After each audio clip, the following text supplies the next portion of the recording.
భారత్లో ఉద్రిక్తతల వేళ దాయాది పాకిస్తాన్ ఉక్కిరిబిక్కిరవుతోంది. ప్రపంచ దేశాల సాయం కోరుతోంది. శత్రువుల దాడుల్లో తీవ్రంగా నష్టపోయామని చెప్తూ అప్పులు కావాలని అంతర్జాతీయ సంస్థలను, ప్రపంచ దేశాలను కోరుతోంది. ఓవైపు యుద్ధం, మరోవైపు పతనమవుతున్న స్టాక్ మార్కెట్లతో సతమతమవుతున్నామని కన్నీరు మున్నీరవుతోంది. పాక్ ప్రభుత్వ ఆర్థిక విభాగం ప్రపంచ బ్యాంకును ట్వీట్ చేస్తూ సాయం కోరింది. ఇది బిగ్ బ్రేకింగ్. ఒక విధంగా చెప్పాలి అంటే ఇలాంటి దిక్కుమాలిన పొజిషన్లో ఉన్న పాకిస్తాన్, ఇలాంటి చేతగాని పాకిస్తాన్ ఇప్పుడు భారత్పై విరుచుకుపడుతోంది. భారత్తో యుద్ధం చేస్తానని ముందుకొస్తోంది. భారత్తో ఉద్రిక్తతల వేళ దాయాది పాకిస్తాన్ ఉక్కిరిబిక్కిరవుతోంది. ప్రపంచ దేశాల సాయం కోరుతోంది. ఈ అడుక్కునే పొజిషన్లో ఉన్న పాకిస్తాన్ 130 కోట్ల భారతీయుల మనోధైర్యాన్ని దెబ్బతీయటానికి ముందుకొచ్చింది.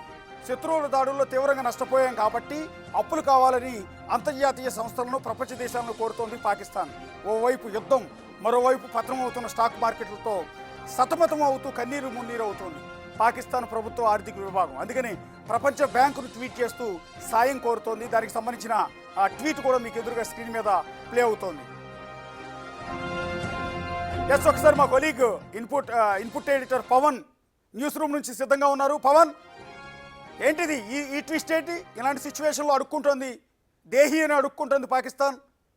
ఇలాంటి అడుక్కునే దిక్కుమాలిన పొజిషన్లో ఉండి మళ్ళీ భారతదేశం మీద యుద్ధం చేస్తోంది. వాస్తవానికి కోవిడ్ తర్వాత పాకిస్తాన్ ఆర్థిక పరిస్థితి చాలా దారుణంగా మారిపోయింది. ప్రస్తుతానికి దాని ఎకానమీలో, అంటే దాని ఆదాయంలో 50% పైగా అప్పులకి సంబంధించిన వడ్డీలు కట్టడంలోనే సరిపోతుంది. ఇప్పటికే దీనిపైన అటు ప్రత్యేక ఆర్థిక సంస్థలు హెచ్చరించాయి కూడా. ప్రముఖ ఫైనాన్షియల్ కంపెనీ మూడీస్ రేటింగ్స్ అనేది గతంలోనే హెచ్చరించింది. ఒకవేళ భారతదేశంతో కనుక యుద్ధానికి వెళ్లాల్సి వచ్చినట్లయితే పాకిస్తాన్ ఎకానమిక్ గ్రోత్ పైన అది తీవ్రమైన భారం పడుతుంది. ఆర్థిక సంస్కరణలు ఆగిపోతాయి.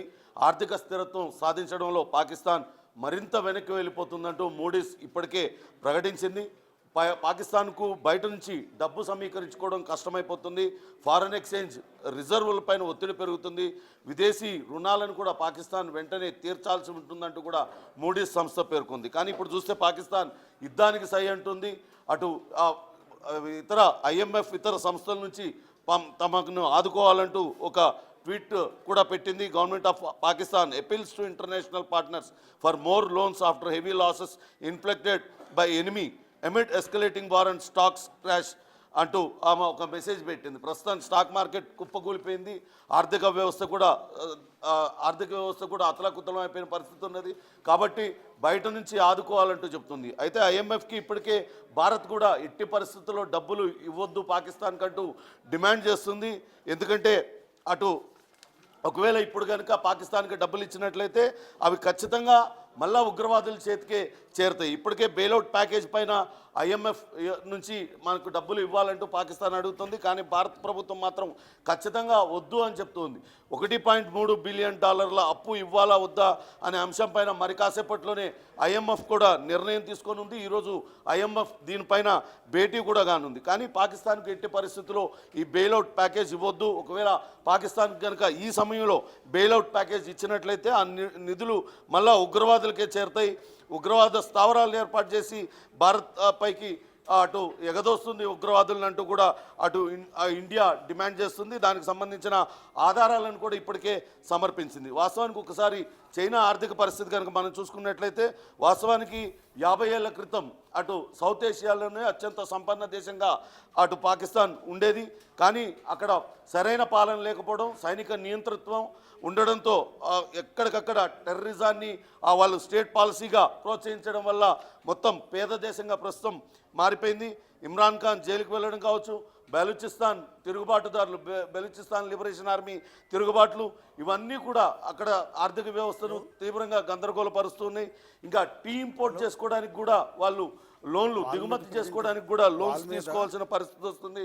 ఏకంగా ఆ దేశ మంత్రే గతంలో చెప్పారు, టీ తాగడం తగ్గించండి అంటూ పాకిస్తాన్ ప్రజలకు పిలుపునిచ్చారంటే అదే అక్కడ ఆర్థిక పరిస్థితి ఎంత దారుణంగా దిగజారిపోయిందనేది తెలుస్తుంది. వాస్తవానికి 2023 మేలో పాకిస్తాన్ GDP $350 బిలియన్ ఉంది. ఇన్ఫ్లేషన్ 38.50% పెరిగి ఆల్ టైమ్ గరిష్టానికి చేరుకుంది. ఇప్పటికే అటు గ్రోత్ నెగిటివ్గా మారడం, రిజర్వులు కేవలం 2 వారాల ఇంపోర్ట్లకు సరిపడా తగ్గడం, వడ్డీ రేట్లు 22% పెరగడంతో మొత్తం ఆర్థిక వ్యవస్థ మొత్తం కుప్పకూలిపోయిన పరిస్థితి. అటు మొత్తం దివాలా అంచుకు చేరుకుంది. రెవెన్యూలో 40 to 50% మొత్తం వడ్డీలకే చెల్లించాల్సి వస్తుంది. అటు శ్రీలంక, ఘనా, నైజీరియా కన్నా కూడా పాకిస్తాన్ పరిస్థితి దారుణంగా ఉందంటూ అటు కొన్ని ఆర్థిక సంస్థలు అయితే ఇప్పటికే దీనికి సంబంధించిన రిపోర్ట్లు వెల్లడించాయి. కానీ పాకిస్తాన్ మాత్రం యుద్ధాన్నే కోరుకుంటుంది. కానీ ఇప్పుడు ఈ యుద్ధం జరిగితే పాకిస్తాన్ భవిష్యత్తులో తిరిగి కోలుకోవడం కష్టం అంటూ ఆర్థిక నిపుణులు చెప్తున్నారు. కానీ పాకిస్తాన్ మాత్రం ప్రస్తుతం యుద్ధ వాతావరణం నెలకొని ఉంది. అక్కడ స్టాక్ మార్కెట్ కూడా కుదేలైపోవడంతో ప్రపంచ దేశాలు ఎవరైనా సరే మమ్మల్ని ఆదుకోవాలంటూ అటు కోరుతూ ఉంది. Pavan, thank you. మళ్ళీ మీ దగ్గరికి వస్తాను నేను. అది పాకిస్తాన్ ఆర్థిక పరిస్థితి దివాళా తీసింది, ఎప్పుడో దివాళా తీసింది. ఇప్పుడు యుద్ధం, ఒక పక్క యుద్ధం పేరుతో మన వైపు దాడి చేస్తూనే ఇంకోవైపు ప్రపంచ బ్యాంకుని అడుక్కుంటోంది.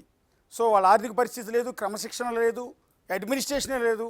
ఓ పరాకాష్ఠకు చేరుకున్న దశలో భారత్తో యుద్ధం చేయడానికి, భారత్ను నాశనం చేయడానికి కుట్రలు పన్నుతోంది. సో నీ దిక్కుమాలిన సిచ్యువేషన్ ఏదో నువ్వు చూసుకుని ఏడిస్తే ఇక్కడ ఈ ప్రాబ్లం ఉండదు కదా. నేను మళ్ళీ ఒకసారి రిక్వెస్ట్ చేస్తున్నాను చాలామందికి. కొంతమంది వితండవాదులు, ఛాదస్థవాదులు, ఛాందస్వాదులు భారతదేశంలో ఉన్నారు. భారతదేశానికి పాకిస్తాన్ వాళ్ళ కంటే కూడా వీళ్ళతోనే ఎక్కువ ప్రమాదం. ఇప్పుడు భారత సైన్యాన్ని కించపరుస్తూ, భారత్ చేస్తున్న యుద్ధాన్ని కించపరుస్తూ కొంతమంది వెకిలి మాటలు, వెకిలి చేష్టలు చేస్తున్నారు. వాళ్ళందరికీ చెప్తున్న మాట ఒక్కటే, ఒక భారతీయ పౌరుడిగా మన సైన్యాన్ని గౌరవించు, మన సైన్యానికి మోరల్ సపోర్ట్ ఇవ్వు, కేంద్ర ప్రభుత్వానికి మద్దతు ఇవ్వకపోతే గెట్ అవుట్ మై కంట్రీ. మళ్ళీ చెప్తున్నాను, గెట్ అవుట్ మై కంట్రీ. పోయి పాకిస్తాన్ వెళ్ళిపో, పౌరసత్వం తీసుకో, హ్యాపీగా తిరుగు, ఎంజాయ్ చేయి, వాళ్ళకి సపోర్ట్ చేయి, వాళ్ళతో పాటు కత్తి డాలు పట్టుకుని నువ్వు కూడా యుద్ధం చేయి, అక్కడ బురదలో పడి దొరలు, నిన్నెవరూ కాదనరు. కానీ ఈ దేశంలో ఉంటూ, ఇక్కడ ఈ గడ్డ మీద బతుకుతూ, ఇక్కడ శ్వాస పీలుస్తూ ఈ జాతీయ జెండా గౌరవించను నేనంటే, ఇక్కడ సిద్ధాంతాలకు విలువ ఇవ్వనంటే, ఇక్కడ కట్టుబాట్లు పాటించనంటే నువ్వు గెట్ అవుట్ మై కంట్రీ అని మళ్ళీ ఒకసారి చెప్తున్నావు. ఒక చిన్న బ్రేక్ తీసుకుందాం. బ్రేక్ తర్వాత ఫ్యాక్ట్ చెక్కి వెళ్దాం. సోషల్ మీడియాలో కొన్ని వైరల్ అవుతున్న వీడియోలు, విపరీతమైన తప్పుడు సమాచారం ఇదంతా కూడా నడుస్తోంది. వాటన్నిటి మీద కూడా క్లారిటీ ఇస్తాను.